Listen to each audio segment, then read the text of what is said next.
Ascend D2, and you're watching a hands-on video with this new flagship from the Chinese manufacturer. The Huawei Ascend D2 is a quad-core device with a full HD display.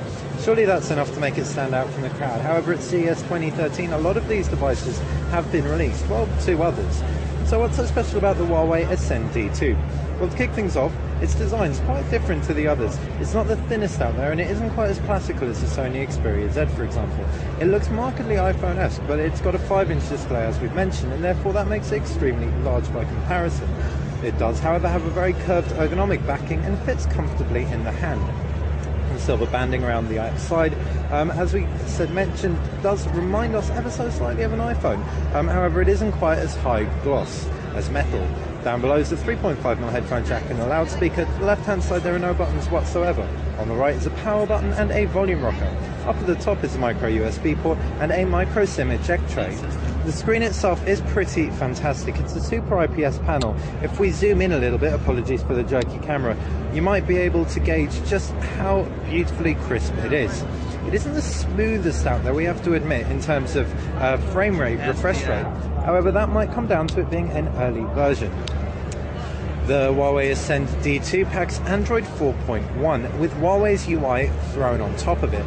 Now, this is the most drastic overlay we've seen over Android.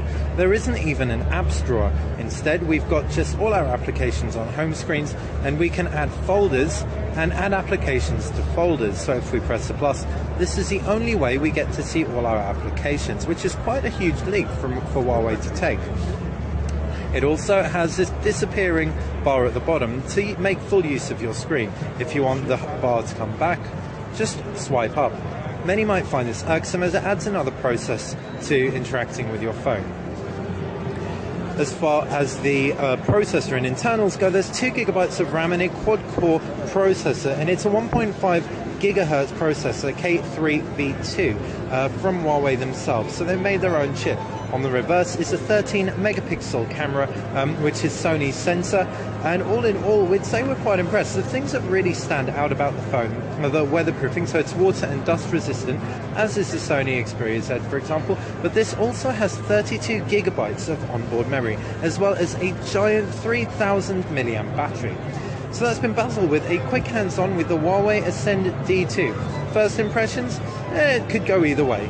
Stay tuned to Know Your Mobile, where we'll give you a full review coming soon. Thanks for watching.